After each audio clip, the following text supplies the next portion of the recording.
Hello again. Regular viewers of this channel cannot fail to have noticed that there are quite a number of people commenting here who are evidently admirers of Hitler.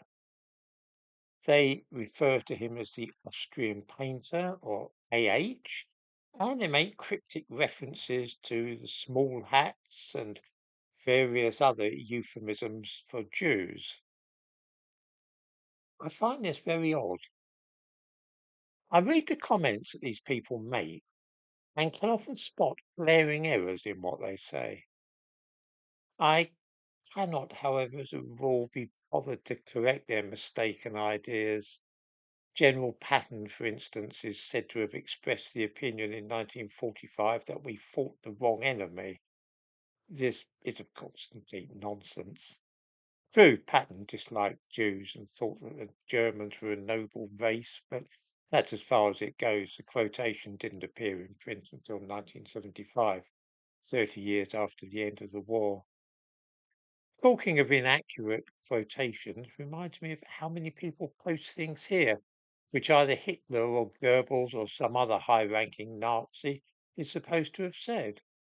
At least 90% of these are simply invented and were never actually said by those to whom they are attributed.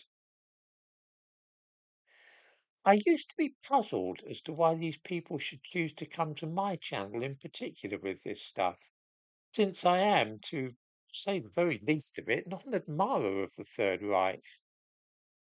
I think that it might be in part because I don't operate any moderation here and I allow people to say whatever they please.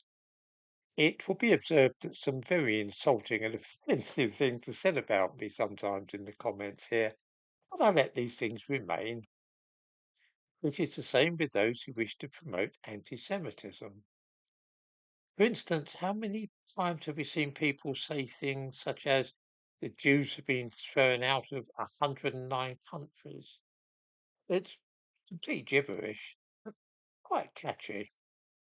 Then, too, we observe people claiming that the Jews are responsible for unrestricted immigration, wars, and everything else which is undeniable, undesirable in the world, as well as being the ones behind the transatlantic slave trade, a claim which, by the way, didn't arise until 1991.